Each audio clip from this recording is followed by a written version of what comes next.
এই তোরা এখানে কি করিস? কি রে, তুই মাদ্রাসার ছাত্র হয়ে বার্থডে পালন করবি? হ্যাঁ করব, সমস্যা কোথায়? বেয়াদব, তোকে মাদ্রাসায় পড়াচ্ছি এই সমস্ত শেখার জন্য? আমরা তো এখানে খারাপ কিছু করতেছি না। চুপ কর তুই। কি রে, তুই মাদ্রাসার ছাত্র হয়ে বার্থডে পালন করবি? হ্যাঁ করব, সমস্যা কোথায়? তুই এসব কি বলছিস? দেখ, আমরা তো ওখানে নাচ গান করতে যাচ্ছি না, জাস্ট কেক কাটবো, একটু চিল করবো। এটা করা কি ঠিক হবে বল? ঠিক বেঠিক পরে দেখা যাবে, বছরের একটা দিন একটু সেলিব্রেট না করলে হয়? এই তুই কি পাগল হয়ে গেছিস নাকি? তুই যাবি কিনা তাই বল। না রে ভাই, থাক। আমার আব্বু জানতে পারলে আমার মেরেই ফেলবে। আরে কেউ জানবে না, আমরা তো বার্গার হাবে গোপনে পালন করতে যাচ্ছি। ঠিক আছে, গোপনে না হয় পালন করলি, কিন্তু আল্লাহকে ফাঁকি দিবি কিভাবে বল?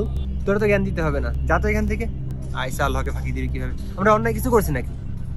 যা এখান থেকে যা। ঠিক আছে, আমি চলে যাচ্ছি, কিন্তু দেখ তুই আল্লাহকে ভয় কর। বড় আইসে জ্ঞান দিতে, মনে হচ্ছে আমি জানি না কোনো কিছু। কাস্টমার আসছে বোধহয়, গিয়ে দেখি। আসসালামু আলাইকুম। ওয়ালাইকুম আসসালাম। ভাই, আমার একটা কেক লাগবে। আপনি কেক কি করবেন?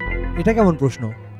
না মানে, কাস্টমারের সাথে বুঝি এমন ব্যবহার করেন আপনারা, তাই না? না মানে হুজুররা তো আসলে এভাবে কেক নেয় না। কেন, হুজুররা কি কেক খেতে পারে না? Sorry sir. আচ্ছা যাই হোক, কেক কত করে পাউন্ড তাই বলেন। 250 টাকা।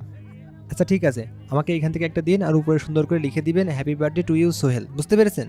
কি যুগ আসলো রে বাবা, হুজুররা কোথায় আমাদেরকে এসব করতে নিষেধ করবে, আর হুজুররাই এসব বার্থডে পালন করে বেড়াচ্ছে। এদের মতো মানুষের জন্যই হুজুরদের দুর্নাম হয়। এই নিন, সাবধানে নিয়ে যাবেন। ধন্যবাদ আপনাকে। Happy birthday to you, happy birthday to you. এই তোরা এখানে কি করিস? হ্যাঁ, তুমি এখানে? তুই এখানে কি করিস তাই বল। না মানে আজকে ওর বার্থডে তো, তাই একটু সেলিব্রেশনের জন্য। চুপ কর তুই। মাদ্রাসায় পড়ে এগুলো শিখছিস? আরে ভাই, এত রাগ করতেছেন কেন? আমরা তো এখানে খারাপ কিছু করতেছি না। কেক কেটে বার্থডে সেলিব্রেশন করা এগুলো কি ভালো কাজ? এখন তো সব সবাই করে। চুপ কর তুই। সবাই করলে করতে হবে। সবাই জাহান্নামে গেলে তুইও কি জাহান্নামে যাবি? বার্থডে পালন করলে জাহান্নামে যেতে হবে, এইটা কেমন কথা? তোরা কি জানিস না, হযরত মুহাম্মদ সাল্লাল্লাহু আলাইহি সাল্লাম বলেছেন, মান তাসাব্বা বিকাউমিন ফাওয়া মিনহুম। যারা যে জাতির অনুসরণ করে তারা তাদের দলভুক্ত। দেখো ভাইয়া, এসব হাদিস আমার খুব ভালোভাবে মুখস্থ, তুমি শুধু শুধু এখানে জ্ঞান দিতে এসো না। বেয়াদব, তোকে মাদ্রাসায় পড়াচ্ছি এই সমস্ত শেখার জন্য? বড় ভাইয়ের সাথে কিভাবে কথা বলতে হয় তাও জানিস না? কাফেরদের সাথে হাসর হলে খুব ভালো হবে, তাই না? কিন্তু ভাইয়া, আমি এটাই বুঝলাম না, বার্থডে সেলিব্রেশন করা যাবে না কেন? জন্মদিন উদযাপন করা কাফেরদের কালচার। মুসলিম হয়ে কাফেরদের অনুসরণ করিস, লজ্জা করে না তোদের? কাফেরদের অনুসরণ করলে সমস্যা কোথায়? রাসূল সাল্লাল্লাহু আলাইহি সাল্লাম যেখানে কাফেরদের অনুসরণ করতে কঠোরভাবে নিষেধ করেছেন, সেখানে তোরা কাফেরদের অনুসরণ করে বার্থডে সেলিব্রেশন করছিস।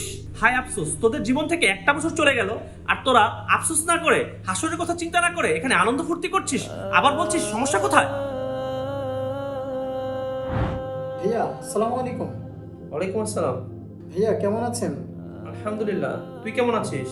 হ্যাঁ ভাইয়া, আছি আলহামদুলিল্লাহ, ভালোই আছি। কিছু বলবি? হ্যাঁ ভাইয়া, অবশ্যই।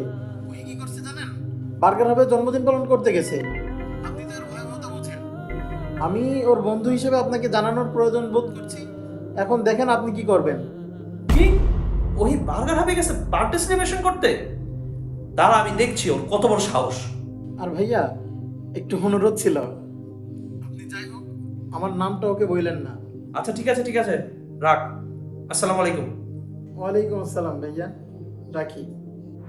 দেখ, আমি তোর ভাই, আমি তোর খারাপ চাই না, আর আমি চাই না আমার কোনো মুসলিম ভাই কাফেরদের অনুসরণ করে জাহান্নামে যা। এই বার্থডে সেলিব্রেশন, ফ্রি মিক্সিং, এগুলো কাফেরদের নগ্ন কালচার। এগুলো থেকে আমাদেরকে সতর্ক থাকতে হবে।